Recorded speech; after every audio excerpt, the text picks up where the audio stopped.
Hi everyone, I'm Shelly of Shellergy. I am here today to help you assess for diastasis recti or DR.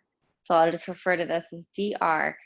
DR is when we have the splitting, the connective tissue, the linea alba starts widening in pregnancy because all of the muscles in the abdominal wall, you have the rectus abdominis, you have your six-pack in, your obliques on the sides, and then the transverse abdominis all the way across from rib cage to your pelvis. So that connective tissue that runs right up that center line, that tends to widen during pregnancy.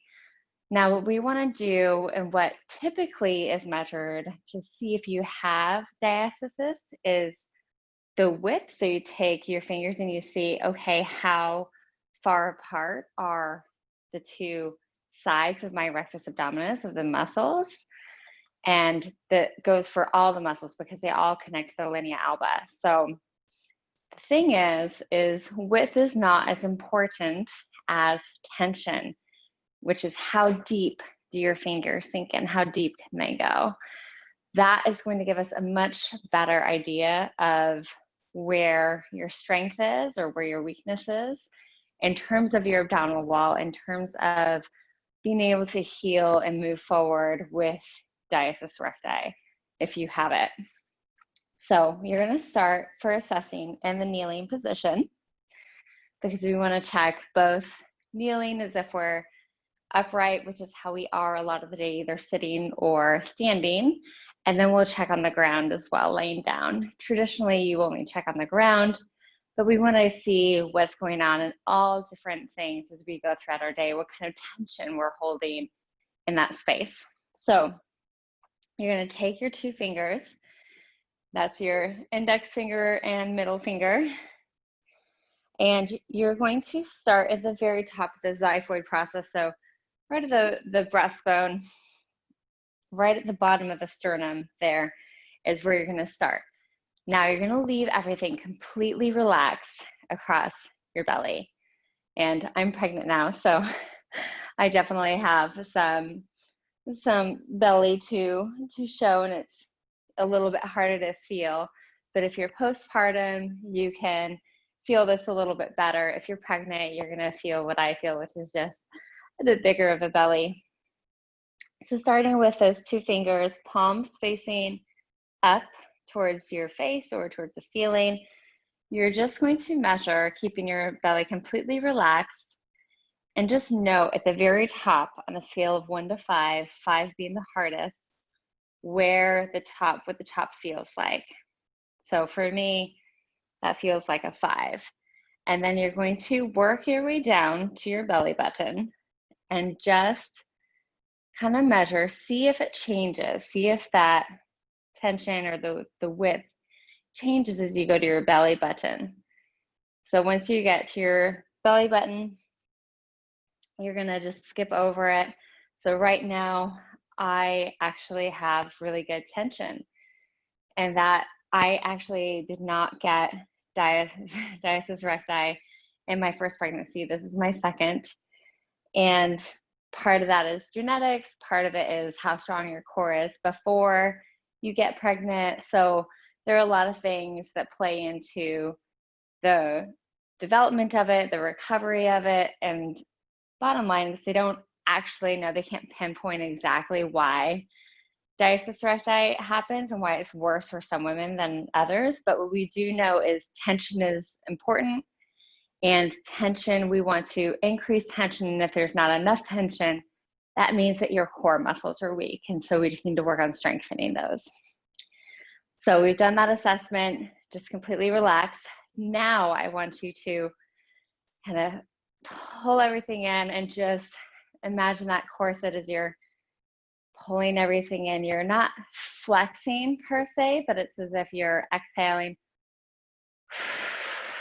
and everything just pulls in. And so you're starting again at the top and measuring down, because when we are working, whether that's doing core exercises or just the different ways that we hold ourselves, if we don't have as much tension, but we can create tension. That is also a really important indicator that we have that certain exercises will be safe and good for us to do to continue strengthening the abdominals. So again, you start at that top and you're just kind of moving down slowly all the way to the belly button. Skip over the belly button and just go about an inch below the belly button and see how that is with that corset feeling, with the more tension that you're holding across your abdominals. Next, we're going to lay down. Again, we are relaxed, and then we will engage the abdominals to see what the difference is. So starting relaxed first. Legs are straight. You're starting in that same place at the very top, the xiphoid process, the sternum, and you are moving down. And so I can feel that with me, just feeling the belly a little bit more, and then go ahead and lift your head up off the ground an inch and feel. So I can feel more separation in there than I did standing, just width-wise. However, tension-wise, if I push down, I can't push down very far, so it's a really good sign. So now you want to bend your knees. Again, we're doing that same scale, 1 to 5. If you need to take notes during this, take notes, rewatch the video after you kind of learn how to do it, and then know what your numbers are to get a good sense of that. So knees bent, and then we're gonna lift up. So we are lifting up and then engaging the core, lifting your head an inch off the ground.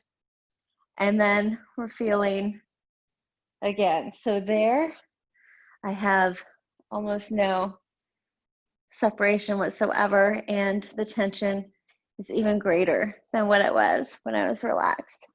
So that's a good sign. If we can engage our abdominals, and if you have had diastasis or do have it, and you get that doming as you go to engage the abs, because this is working your rectus abdominis when you're lifting your head like this, and when your knees are up, which you hear a lot, don't do crunches after. Well, it depends. It depends on if you can have control over the doming. So if you do have the doming, the cone that kind of pops up from the xiphoid process to your belly button, then you want to see if can I re-engage my core in a different way that makes the doming go away or makes it less.